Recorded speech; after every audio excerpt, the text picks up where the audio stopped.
नमस्कार दोस्तों, मैं अभिषेक कुमार अपने YouTube चैनल पर आप सभी लोगों का बहुत बहुत स्वागत करता हूं। आइए आज हम लोग बात करने वाले हैं कि बिहार में उद्योग धंधे क्यों नहीं लग रहे हैं। और नए लगने का तो बात छोड़िए, जो पुराने हमारे यहाँ उद्योग धंधे थे वे बंद क्यों हो गए और बिहार धीरे धीरे बेरोजगार होता चला गया। हमारे यहाँ के लोग अनेकों जगह भारत के विभिन्न क्षेत्रों में कार्य करने के लिए भटकने लगे। तो चलिए इन सब मुद्दों पर हम लोग बात करते हैं। वीडियो शुरू करने से पहले मैं आप लोगों से एक छोटा सा रिक्वेस्ट करूंगा कि आप हमारे YouTube चैनल को सब्सक्राइब जरूर कर दीजिए, साथ ही साथ बेल आइकन प्रेस कर दीजिए, जिससे हमारे हर तरह के वीडियो का नोटिफिकेशन आप तक पहुंचता रहे। वीडियो अगर आपको अच्छा लगा हो तो वीडियो को लाइक और शेयर करना न भूलें। तो चलिए वीडियो को शुरू करते हैं। दोस्तों, इस समय चारों तरफ चर्चा में है कि बिहार में फैक्ट्री लगेगी और बिहार के लोगों को प्रवासी नहीं होना पड़ेगा। अभी कोरोना काल में आप लोग देखें कि भारत के विभिन्न क्षेत्र में, इवन भारत के बाहर भी बिहार के ही अधिक मजदूर फंसे हुए थे। सबसे अधिक बिहारी लोग ही दूसरे जगह फंसे हुए थे। और कोरोना काल में ये पता भी चल गया कि बिहार में कितने मजदूर हैं। लगभग बिहार खाली ही रहता है। अगर उत्तर बिहार की हम लोग बात करें तो खास करके हमारे यहाँ इतने मजदूर अगर हैं, फिर भी यहाँ पर इन लोगों को रोजगार क्यों नहीं है। हमारे भरोसे अन्य राज्य के उद्योग धंधे चल रहे हैं। वो कोई भी उद्योग हो, लघु उद्योग हो, मध्यम उद्योग हो, बड़ा उद्योग हो, यहाँ तक कि अगर यहाँ के बिहार के किसी व्यक्ति को भी उद्योग करने का विचार मन में आता है, फिर भी यहाँ की परिस्थिति ऐसी है, चाहे वो सामाजिक परिस्थिति हो, चाहे वो राजनीतिक परिस्थिति हो, बिहार की इस तरह की है कि यहाँ के लोग दूसरे स्टेट में जा करके ही और अपना फैक्ट्री लगाना भी चाहते हैं। तो फैक्ट्री लगाने वाला भी बिहारी, वहाँ पर काम करने वाले भी बिहारी। जैसे अभी आप लोग अधिकतर सुनते हैं कि बिहारी छात्र कोटा में जाते हैं, या जगह जगह पर से, विभिन्न जगह पर से लोग कोटा में तैयारी करते हैं। तो छात्र भी वहां पर हैं बिहारी, वहां पर पढ़ाने वाले शिक्षक भी बिहारी, तो फिर कोटा क्यों? हमारे यहाँ इस तरह की परिस्थिति क्यों नहीं बनाती है, इस तरह का एनवायरमेंट क्यों नहीं बनाती है जिससे उद्योग धंधे यहाँ पर लग सके। बाहर के जो भी उद्योगपति होते हैं वे बिहार में इन्वेस्ट करना नहीं चाहते हैं। एक तो बिहार पिछले बहुत वर्षों से बदनाम हो चुका है, यहाँ के हालात ठीक नहीं हैं, यहाँ पर लोग सुरक्षित नहीं हैं। फिर इस स्थिति में जब गवर्नमेंट चेंज हुई, कुछ सुधार भी हुआ, फिर भी यहाँ पर उद्योग धंधा का कोई भी नए परिवेश का सृजन नहीं हो पाया। हमारे यहाँ के सरकार कहिए या मुख्यमंत्री जी हैं, प्राइवेट क्षेत्र में, निजी क्षेत्र में आरक्षण की बात करते हैं। तो बाहर से कोई भी उद्योगपति यहाँ पे अपना उद्योग लगाना चाहेगा, वो क्यों किसी टैलेंटेड व्यक्ति को न लेकर के और आरक्षण पर अपने सीट को भरेगा। और ये सब वैसी परिस्थितियां हैं। नए उद्योगपतियों को बिहार में इन्वेस्ट न करने के कारणों में आरक्षण भी एक बहुत बड़ा कारण है। यहाँ के राजनीतिक परिवेश उस तरह का बन जाता है कि लोग निजी क्षेत्र में भी आरक्षण की बात करते हैं, इसलिए बाहर से कोई भी उद्योगपति यहाँ पर आकर के और इन्वेस्ट करना नहीं चाहता है। खैर छोड़िए, नया उद्योगपति नहीं आता है।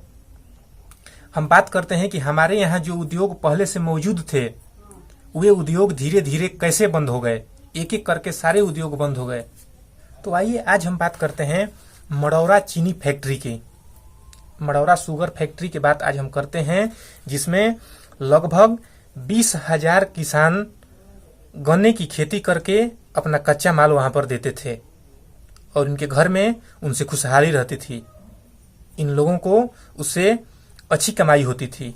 इसके साथ ही लगभग 2,000 मजदूरों को उसमें काम मिला था, यानी कहिए तो 22,000 लोग उस उद्योग में जुड़े हुए थे।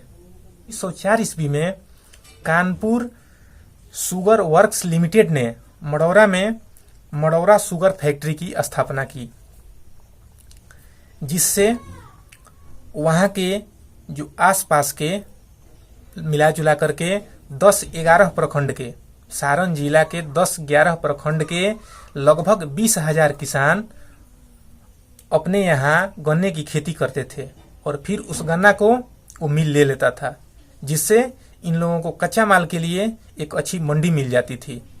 इसके साथ ही किसी भी फैक्ट्री को चलाने के लिए मजदूर की भी आवश्यकता होती है, उसमें कारीगर की आवश्यकता होती है। तो उधर के ही लगभग 2,000 लोग उसमें कार्यरत थे, उन लोगों को उसमें रोजगार मिला हुआ था। सब कुछ ठीक ठाक उस समय चलता रहा और लोग खुशी खुशी से थे। लेकिन समय बीतता गया और 1995 ईस्वी से इस उद्योग की स्थिति लड़खड़ाने लगी और 3 वर्ष 95 से 98 तक धीरे धीरे इसकी स्थिति ऐसी हो गई कि 1998 ईस्वी में कानपुर शुगर वर्क्स लिमिटेड ने इस उद्योग को पूर्ण रूप से बंद कर दिया। उद्योग बंद होने के बाद भी उस समय से लेकर के सरकार कभी कोई खास कदम नहीं उठाई, कोई भी पहल नहीं की कि फिर से इस उद्योग को शुरू किया जाए। 1998 में आप सभी लोगों को पता होगा कि किसकी सरकार थी, कौन मुख्यमंत्री थे, ये सब बताने की जरूरत नहीं है। इधर के जो लोग हैं जैसे मढ़ौरा, अमनौर, तरैया, मसरक, पानापुर, इसुआपुर, मकेर, परसा, दरियापुर, बनियापुर इत्यादि प्रखंड के सैकड़ों गांवों के लोग उस समय गन्ने की खेती करते थे और इस सैकड़ों गांव से मजदूर भी उस फैक्ट्री में काम करते थे। अब जब फैक्ट्री बंद हो गई तो ये लोग बेहाल हो गए, बेरोजगार हो गए और इस समय ये लोग सरकार के किसी प्रतिनिधि से इस तरह की बातें करते हैं कि उद्योग को फिर से शुरू किया जाए तो सांत्वना तो दे दिया जाता है, लेकिन इस पर कोई ध्यान नहीं दिया जाता है। स्थिति ज्यों की त्यों है। यहाँ तक कि प्रधानमंत्री नरेंद्र मोदी ने 2015 में जब हमारे यहाँ बिहार में विधानसभा का चुनाव था, उस समय ये घोषणा किए थे कि मढ़ौरा शुगर फैक्ट्री में फिर से एक बार यहाँ के चिमनियों से धुआं निकलेगा, यानी फिर से यहाँ पे फैक्ट्री शुरू होगी। तो वहाँ के लोगों में एक नई उम्मीद की आस जगी थी कि हो सकता है कि फिर से हम लोगों को रोजगार मिले। और यहाँ तक उनके संसदीय क्षेत्र वाराणसी के उद्योगपति जवाहर जायसवाल को लाया भी गया उद्योग को शुरू कराने के लिए। उद्योग चालू नहीं हो पाया। इसी तरह से थोड़ा सा पीछे 2007 ईस्वी में वहाँ के किसानों को, अभी मैंने जो 10-11 प्रखंडों का नाम लिया, इन प्रखंडों के किसानों को कहा गया कि आप लोग गन्ने की खेती कीजिए, फिर से यह उद्योग शुरू होगा। तो वहाँ के किसान 5000 एकड़ में उस समय गन्ना की खेती किए और फिर कुछ नहीं हुआ। फैक्ट्री ज्यों का त्यों। जब फैक्ट्री शुरू नहीं हुई तो फिर वहां के लोगों को बाध्य होकर के, मजबूर होकर के, लाचार होकर के 5000 एकड़ में जो गन्ने की खेती थी, ये लोग अपने खेत में ही जला दिए। सोचिए कि उस समय उन किसानों पर क्या बीतता होगा।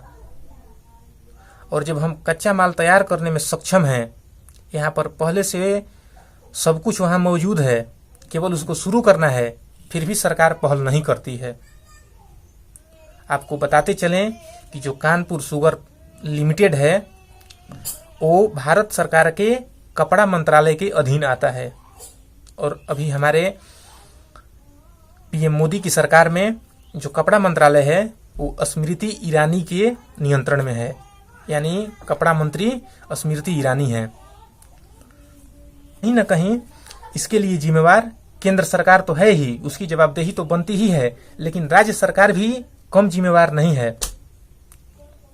क्योंकि राज्य सरकार कितने बार जाकर के केंद्र सरकार से ये पहल की, कितने बार ये मांग की कि हमारे यहाँ जो उद्योग पहले से लगे हुए हैं, या अभी जैसे हम लोग बात करते हैं मढ़ौरा शुगर फैक्ट्री की, तो सरकार यहाँ की कितने बार जाकर के केंद्र सरकार से मांग की कि मढ़ौरा शुगर फैक्ट्री को फिर से आप शुरू कीजिए, फिर से शुरू होना चाहिए।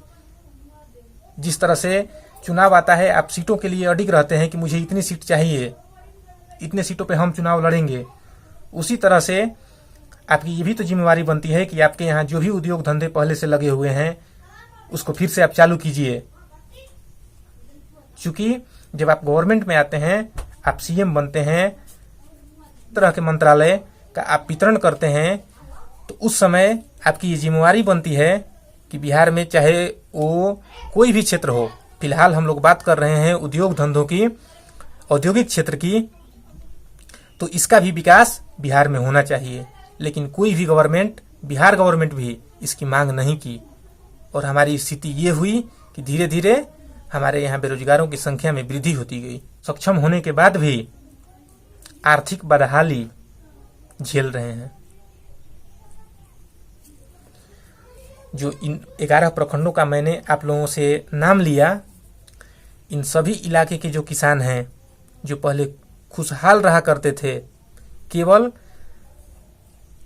इस फैक्ट्री की वजह से, मड़ौरा शुगर फैक्ट्री की वजह से इनका कच्चा माल उसमें बिक जाता था, मजदूरों को उसमें रोजगार मिलता था और केवल इसके न रहने से इन लोगों की आर्थिक स्थिति जो है वो एकदम बदहाल हो गई है। और अगर हम फैक्ट्री की बात करें तो आप देखते ही हैं कि सरकारी संपत्ति का क्या स्थिति रहता है, जो हमारी प्रशासन है या पुलिस है। अब 50 कमरे हैं उस फैक्ट्री में, मड़ौरा शुगर फैक्ट्री में 50 कमरे हैं। इसके साथ ही जो वहाँ पर गेस्ट हाउस है या और भी बंगला है, उस सभी में लोहा तांबा के लगे हुए हैं खिड़की, और वो सबको लोग कबार करके, नोच करके ले के जा रहे हैं। उसको देखने वाला कोई नहीं है। तो दोस्तों, आप लोगों ने देखा कि किस तरह से, अभी एक फैक्ट्री की बात मैं आप लोगों से किया हूँ कि पहले हमारे यहाँ कार्यरत थी और इस समय जो लोग यहाँ पर विकास की चारों तरफ ढोल बजा रहे हैं कि हमारे गवर्नमेंट में यहाँ पर बहुत विकास हुआ है, हमने इतना रोजगार दे दिया, उनकी स्थिति आप लोग देख लीजिए।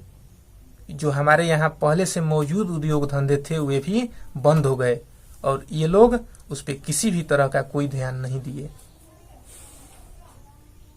उद्योग हमारे यहाँ पहले से मौजूद थे, जिनकी बात हम आपसे अब अगले वीडियो में करेंगे, क्योंकि वीडियो बहुत लंबा हो चुका है। वीडियो अगर आपको अच्छा लगा हो तो वीडियो को लाइक और शेयर करना न भूलें। ये वीडियो को अब हम लोग यहीं पे समाप्त करते हैं। मैं आपसे एक छोटा सा रिक्वेस्ट जरूर करूंगा कि इस वीडियो को अधिक से अधिक आप शेयर कीजिए, ताकि ये जानकारी जन जन तक पहुंच सके और हमारे सभी बिहारी भाई ये समझ सकें कि हमारे यहाँ भी पहले से उद्योग थे। क्योंकि इस समय हम लोग तुरंत दूसरे के बातों में आ जाते हैं कि बिहार 12 करोड़ का राज्य है, यहाँ पर उस तरह की परिस्थितियां नहीं है, तो कहाँ से उद्योग मिलेगा, सरकार इसके लिए क्या करे। तो आप धीरे धीरे इसको समझने की कोशिश कीजिए कि किस तरह से जो पहले से हमारे यहाँ उद्योग थे, तो सरकार को उसको और बड़ा करना चाहिए था, तो उसको और समाप्त धीरे धीरे कर दी गई। चलिए, फिर से अगले वीडियो में मैं आप लोगों से रूबरू होऊंगा एक नए इसी तरह के उद्योग के कहानी के साथ। तब तक के लिए हमको दीजिए इजाजत। जय हिंद, वंदे मातरम।